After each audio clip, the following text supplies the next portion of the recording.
Mr. Chair, I directed Andali the po. question to you. I have not yet finished my manifestation of answer to the query of the Honorable Marcoleta. Mr. Chairman. Mr. Chair, Please must to be be honorable. Congressman Marcolita will be Chairman. recognized. Mr. Chairman, I have Mr. ordered. Chair, no, you the have question was addressed to the chair. In respect to the chair, I'd like the chair to answer. This is a constitutional issue. Congressman Marcolita, let me first recognize Congressman Paluano. Before you answer, before you Congressman recognize him, Marcolita, you are out of order. I deserve, Mr. Chair, an answer. You are depriving a person of her liberty while I await That is precisely the point, ma'am. the... If our action of detaining your chief of staff is against the law, I think the proper remedy, and I think you're a lawyer, Yes, sir. the proper remedy is to go to the court. Sir, do you really want to show the Filipino people kung anong kaalaman ninyo sa batas? Ang sinasabi ko lang po ay sundin Oo. po natin yung batas Kaya dito nga, sa sir, House. sundin natin yung Kasi batas. nandito po kayo dito sa bahay ng Kongreso. Yes, sir. Sundin natin yung batas. Why will you penalize, punish Yusek Lopez for an act of the president? Madam Vice President, that is the decision of the committee as a whole. Sana po respetuhin po ninyo. Yes, sir. Kung meron pong Okay. remedy, alam naman po ninyo bilang abogado na tama po yung sinasabi ni Congressman Acop, pwede po tayong mag-file ng relief sa Okay, court. sige sir. Tinutulungan ko lang kayo, sir, kasi napapahiya ang Pilipinas. Ganito ba ang House of Representatives? Tinutulungan ko lang kayo. Maraming salamat po, Madam Vice President. With all due respect, Yes, Mr. Chair, Congressman Mr.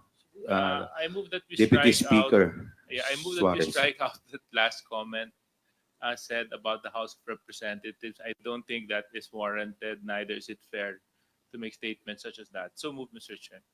Second. Is there any objection? Hearing none, the motion is carried. And Mr. Chairman, Yes, may Congressman we Dan remind all the Fernandez. resource persons to address the chairman kasi nakakawala po ng respeto sa committee na to kung hindi po natin i-address ang chairman. Maraming salamat po, Mr. Chair. Thank you.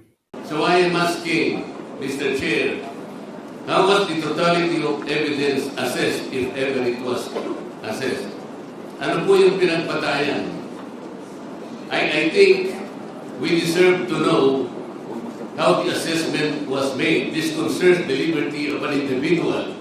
Under the Constitution, no one should be deprived of life, liberty, or property without due process of law. I think Attorney Lopez deserves to be heard. Ano po yung assessment na ginawa ng chair o ng committee? Kasi po, nabasa ko lang o nakita ko, Mr. Chair,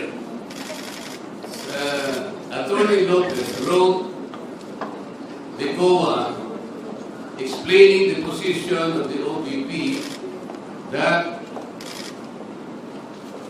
the audit observation memo is not conclusive, which means, Mr. Chair, Attorney Lopez is merely explaining the nature of an audit observation memo.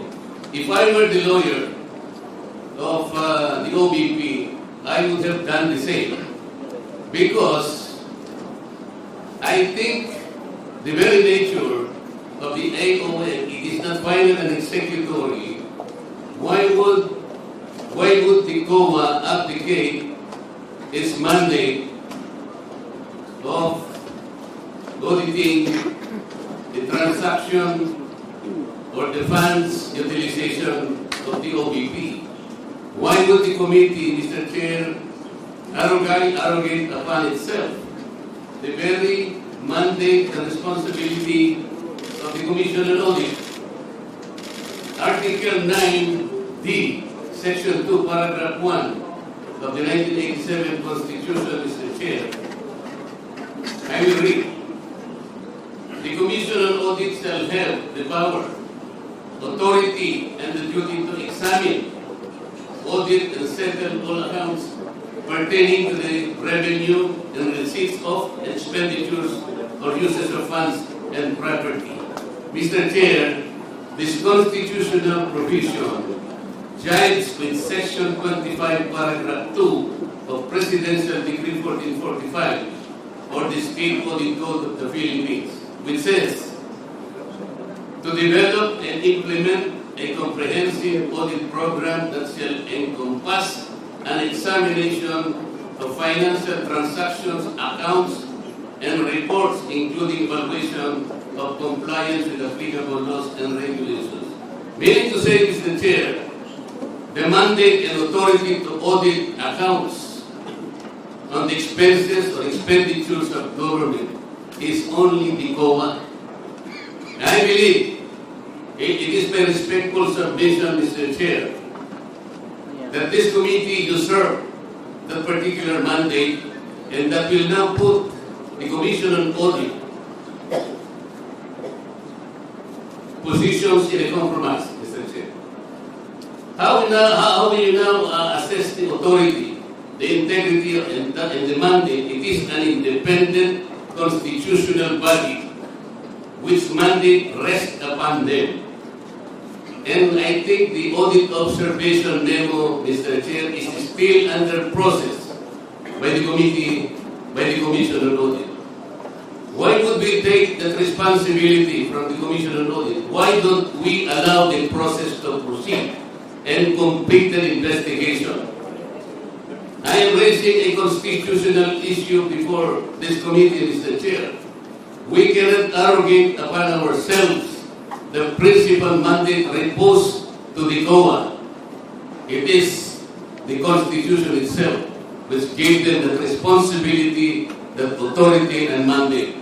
Where in Article 7 of the Philippine Constitution, which is the grant of legislative power, can this committee arrogate upon itself that particular mandate? I would like that question to be answered, Mr. Chair.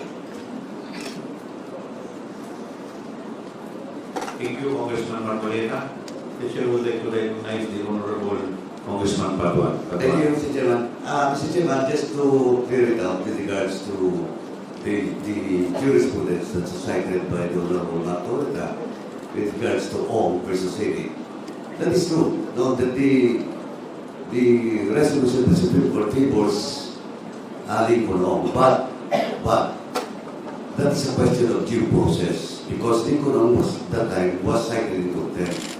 Now, question the case of. Mr. Chair, I direct the question to you. I have not yet finished my manifestation of answer to the query of the Honorable Marcoleta. Mr. Chairman. Mr. Chair, must be the honorable. Congressman Marcoleta will be recognized. Mr. Chairman, I have Mr. Chair, already. the question was addressed to the chair. With respect to the chair, I'd like the chair to answer. This is a constitutional issue. Congressman Marcoleta, let me first recognize Congressman Paduan. Before you answer, before you Congressman recognize him, Marcoleta, you are out of order. I deserve, Mr. Chair, an answer. 1 minute suspension declared, Chair.